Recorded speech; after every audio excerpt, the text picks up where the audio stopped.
Hey guys, question that comes up a lot to us is, when should I sell my rental property? Let's check it out.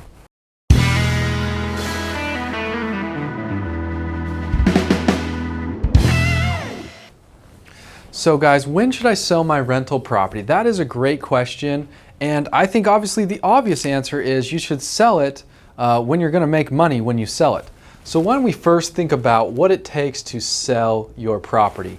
And this is great for our people, our investors that are thinking of buying a turnkey property, to know upfront going in what it takes to sell your property.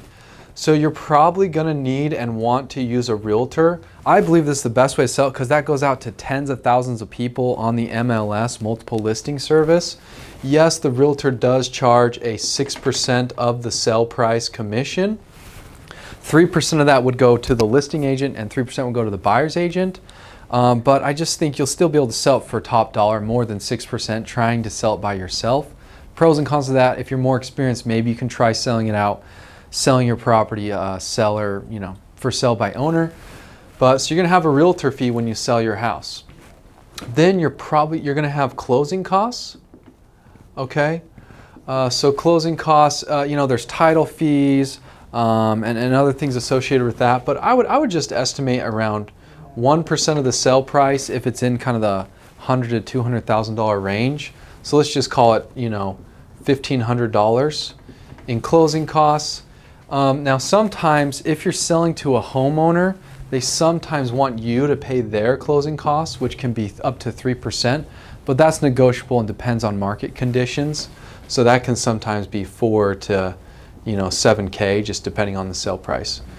But for our example's sake, you're going to have a 6% and a $1,500. So knowing that, I would not sell my property within 1 to 2 years. That's just not enough time for your house value to go up, right? Assuming a 3 to 6% appreciation, which Memphis has seen over the past 4 to 5 years, actually a 3 to 5.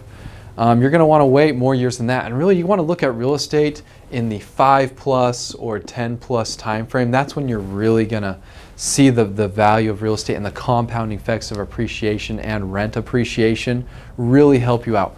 So be thinking of holding this out for the long term, because at 1 to 2 years, let's say it's only gone up 3% every year. I mean, you're barely breaking even because you have to sell it with a realtor. So keep that in mind before you go in. So now, thinking when to sell, personally, I cannot time the market. So I would just think, depending on, here are the questions I would be, what would I net? So what am I going to, what am I going to net when I sell my property?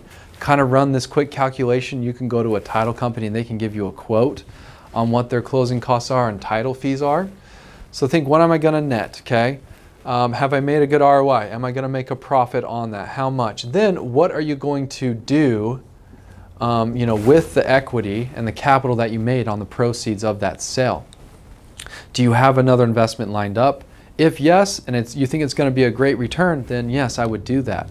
If you're thinking, well, I have a huge amount of equity in this property and I don't really know what to do with it, maybe instead of selling, you could refinance. I have another video on that, and you could refinance the property and you get the equity taken out tax-free. Consult a tax accountant, where if you sell it, you're going to have capital gains. So I would also think about your tax, what's going to happen, your tax consequences wise, especially if it's an investment property, a rental property. You're going to be taxed differently than as if you're a homeowner.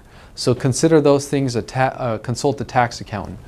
So be considering that, and what you're going to be doing with your investments. So those are the things of when I should sell my property. And also, before you start to buy a property, begin with the end in mind. Stephen Covey, kind of thinking of what you're going to be doing and thinking you're going to be holding on to this for the long term. This is not a short term get rich quick scheme. Sorry about that. It is. This is a long term, slow, boring, and passive way to grow generational wealth. Thank you so much for watching this video, guys. Let me know your thoughts. What are the things you should consider when you're going to sell your house, and the decisions you make to when you want to sell your rental property. Subscribe to our YouTube channel. Give us comments. We want to be growing our audience and getting our word out there more. Thank you so much, guys. Check us out.